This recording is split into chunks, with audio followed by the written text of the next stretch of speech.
Hello students, welcome to our channel V and science. आज हम इस वीडियो में देखेंगे चैप्टर 2.5 ऑटम। हम इस वीडियो में कवर करेंगे warming up, question answer, poem and English workshop को। ओके, तो आइए शुरू करते हैं। ओके, क्वेश्चन नंबर 1 है what changes do you see in nature in each of the following seasons? A few sentence are given below as examples. Use this and your own to describe a season appropriately. Okay, यहाँ पे कुछ examples दिए हुए हैं, उनको use करके आपको बताना है कि जो हर एक मौसम होता है उसमें आप किस तरीके का बदलाव देखते हैं, और ये जो एग्जाम्पल्स है इनको आप यूज कर सकते हैं अपने आंसर के लिए। ठीक है, तो इसका आंसर देखते हैं। इसका आंसर है, हमने 3 मौसम चूज किया है, समर, विंटर एंड मॉनसून। जैसे कि समर में क्या है, sun shines brighter than before, सूरज पहले से ज्यादा चमकता है। ठीक है, उसी तरीके से इसका बी है कि पक्षी जो है वो गर्मियों में घोंसला बनाते हैं और अपने बच्चों को पालते हैं। सी है, गर्मी हमेशा फल देने वाला मौसम होता है। और डी है कि गर्मियों में कीड़ों की जो गतिविधि है वो बहुत ज्यादा बढ़ जाती है, उनकी एक्टिविटी जो है वो बहुत ज्यादा बढ़ जाती है। ठीक है, उसी तरीके से हम विंटर में देखते हैं। विंटर में क्या होता है, जो पक्षी जो है वो जो बाहर चले जाते हैं, जो दूसरे जगहों पे जाते हैं, वो वापस आ जाते हैं विंटर में अपने जगह पे।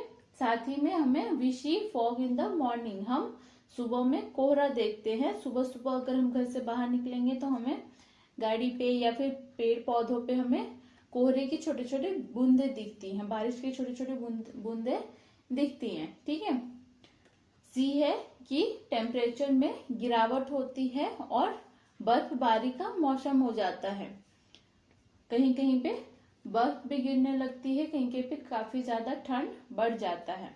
उसी तरीके से डी है, टाइम फॉर एनिमल हाइबरनेशन, जानवरों के हाइबरनेशन का समय होता है। उसी तरीके से मानसून है। मानसून में क्या होता है कि मानसून में अचानक से बारिश होने लगती है और कहीं कहीं पे ओले भी गिरने लगते हैं। पेड़ जो है वो खिलने लगते हैं, उनमें नए पत्ते आने लगते हैं, फूल खिलने लगते हैं। वैसे ही जो पौधे हैं, जो पेड़ हैं, उनमें नए नए पत्ते निकलने लगते हैं, छोटे छोटे से सुंदर सुंदर से पत्ते निकलने लगते हैं।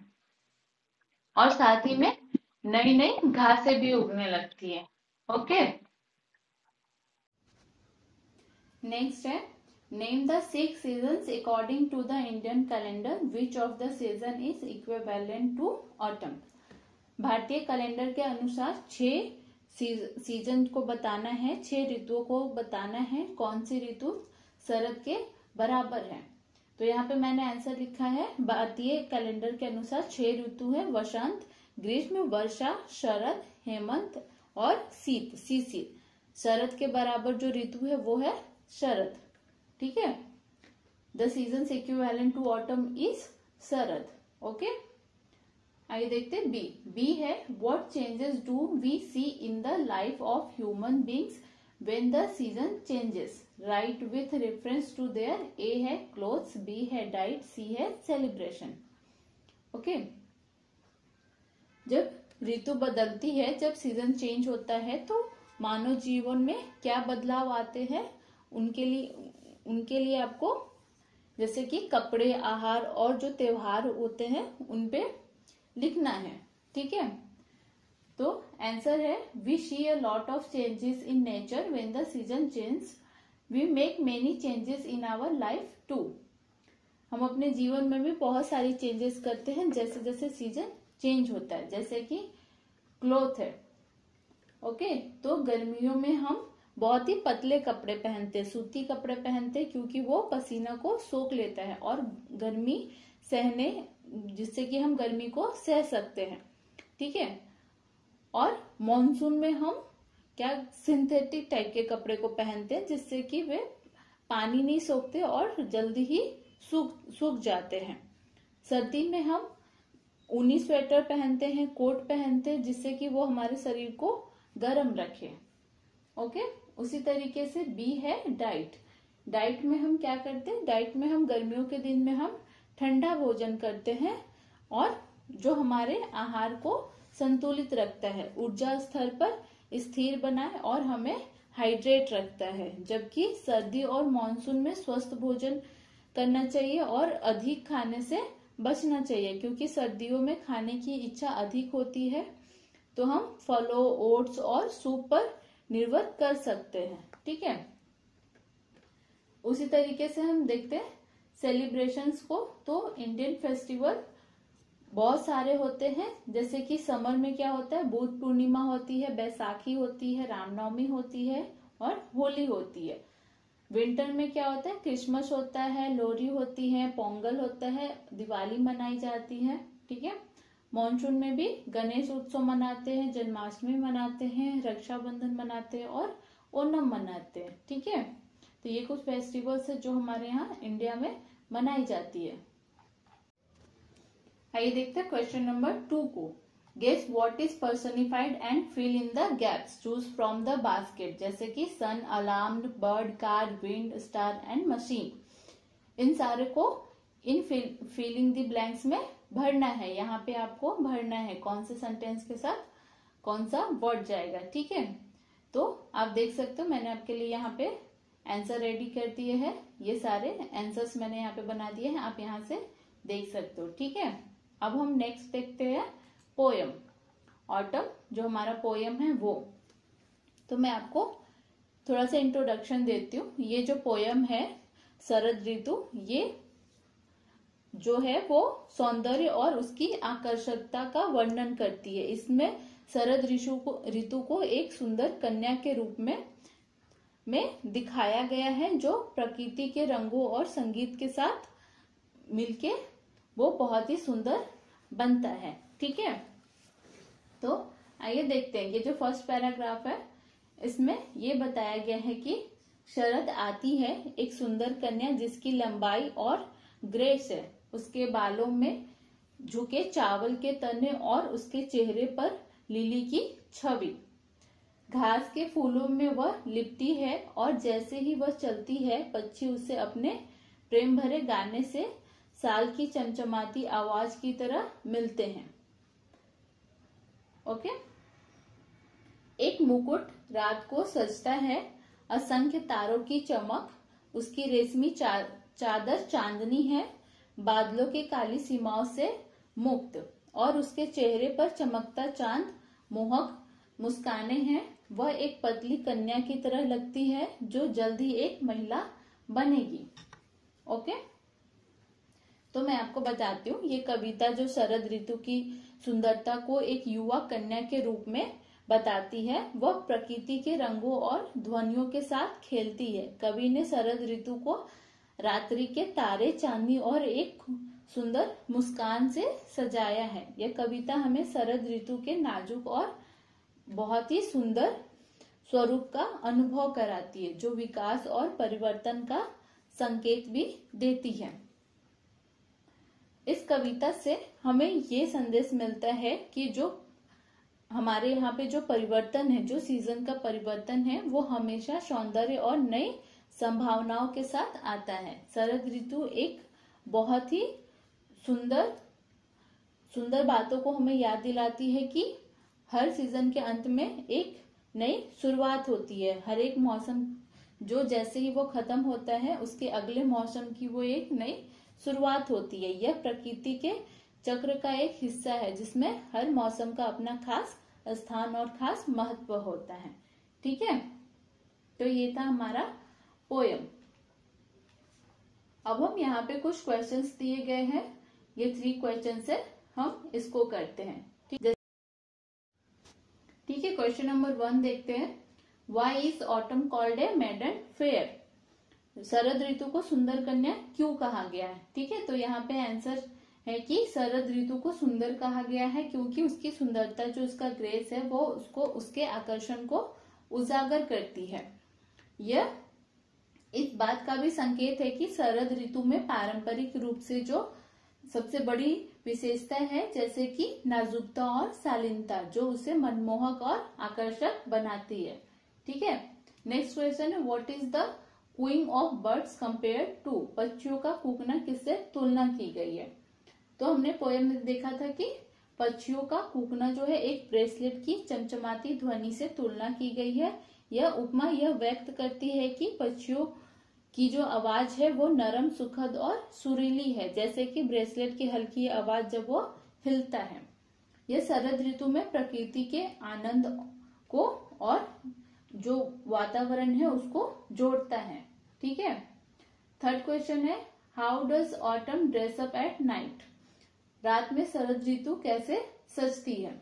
तो यहाँ पे उसका आंसर है कि रात में शरद ऋतु को चांदनी के रेशमी चादर से सजाया गया है। इस बात का संकेत है कि वह चांद की जो चमक है वो उससे सजी है और वो रात के आकाश की जो सुंदरता और शांति को भी उजागर करती है, जिससे तारे मुकुट के रूप में सजाते हैं। चांदनी एक जादुई और एक बहुत ही अद्भुत गुण का निर्माण करती है, जिसे शरद ऋतु में आकाशीय लाइट, यानी कि आकाश से आ रही जो स्काई से आ रही जो लाइट है वो उससे धीरे धीरे प्रकाशित होती है।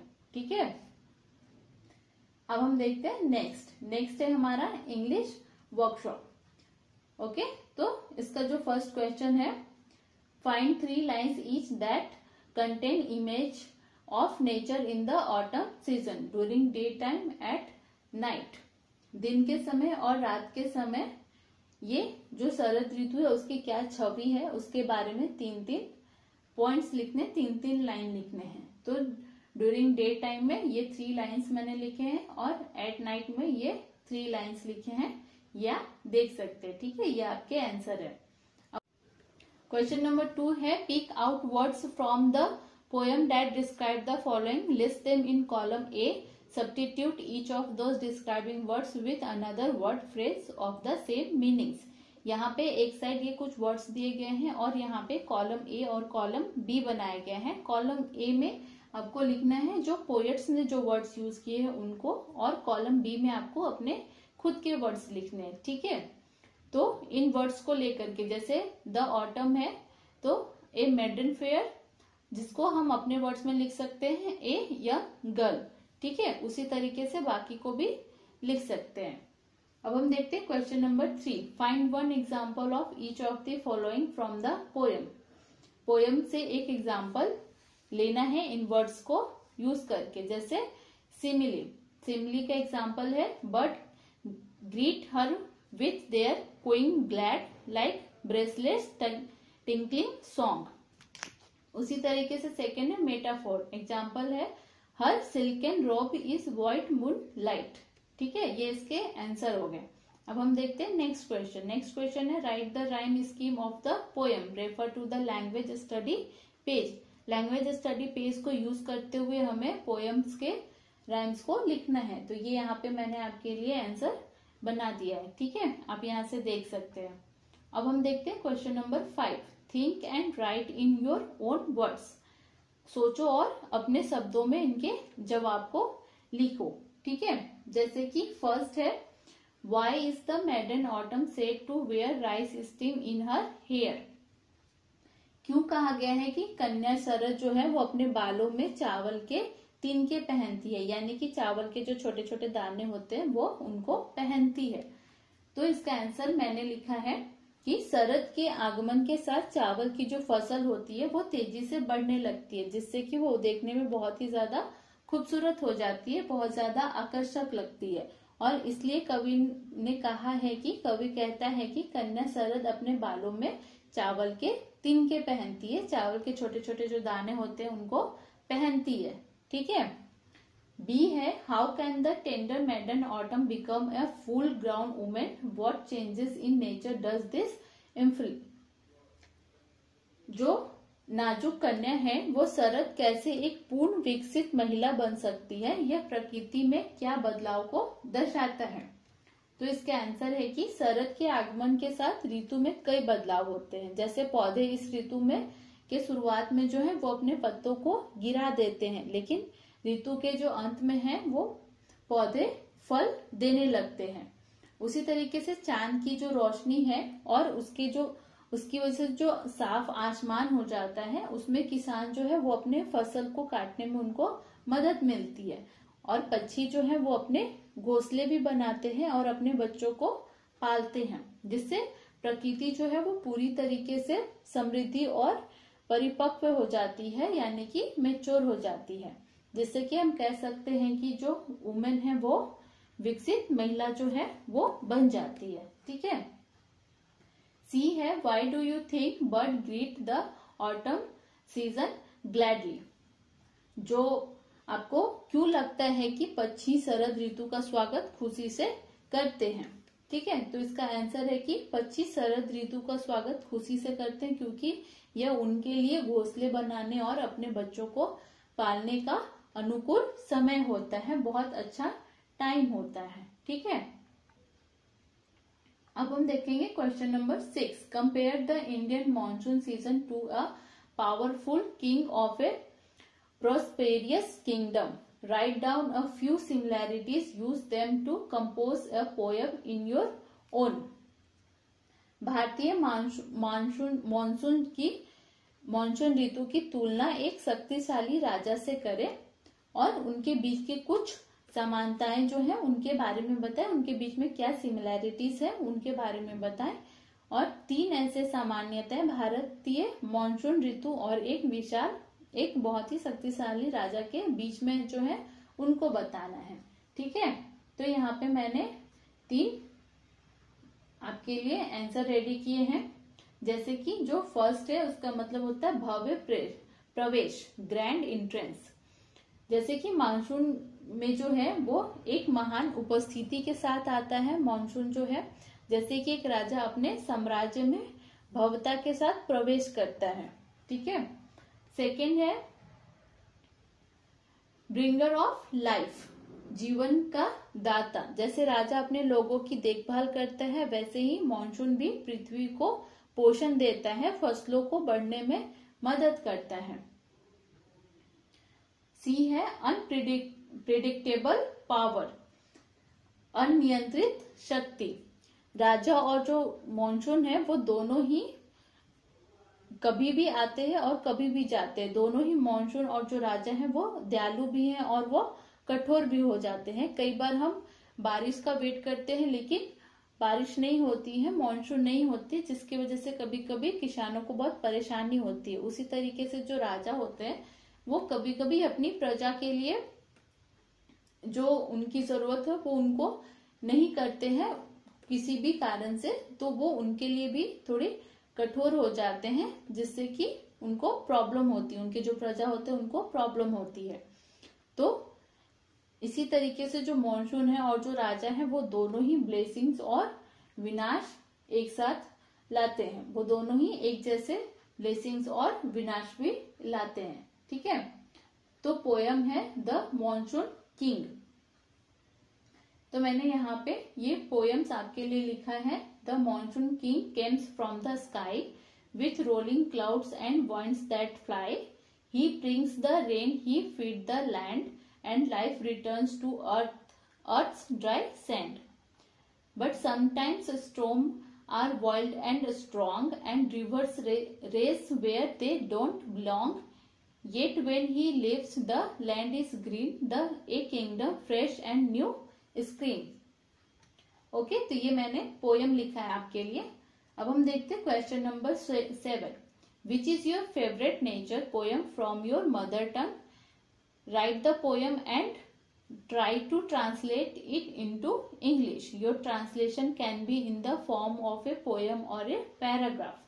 आपका जो फेवरेट जो नेचर है, जो फेवरेट जो भी मौसम है, आपको उस पे एक पोयम लिखना है, एक छोटी सी, या फिर आप एक छोटा शॉर्ट नोट भी लिख सकते हैं, एक पैराग्राफ भी लिख सकते हो अपने मदर टंग में। जैसे अगर आपको हिंदी आती है, आपका जो मदर टंग है वो हिंदी है, इंग्लिश है या फिर महाराष्ट्रियन है, तो आप उस लैंग्वेज में लिख सकते हो और उसके बाद उस पोयम को या उस पैराग्राफ को आप इंग्लिश में ट्रांसलेट करेंगे और फिर उसको आप अपने टीचर्स को दिखा सकते हो, उसको आप सबमिट कर सकते हो। तो ये आपको खुद से करना है। ठीक है। ये इसका आंसर जो है वो आप खुद से बैठ के सोच के आप अच्छे से इसका आंसर खुद से लिखोगे। ओके, तो स्टूडेंट्स अभी हमने कंप्लीट किया चैप्टर 2.5 ऑटम को। अब हम करेंगे अपने नेक्स्ट वीडियो में हमारे नेक्स्ट चैप्टर 2.6 को, the past in the present. Okay students, अगर आप हमारे चैनल पे नए हैं तो हमारे चैनल को सब्सक्राइब जरूर करें। अगर आपको वीडियो अच्छे से समझ में आ गया है तो इसे लाइक करें और अपने दोस्तों के साथ शेयर करें। कमेंट करके आप अपने व्यूज जरूर बताएं, साथ ही आप अपने सवाल भी पूछ सकते हैं। अब हम मिलते हैं अपने नेक्स्ट वीडियो में, तब तक के लिए टेक केयर, बाय।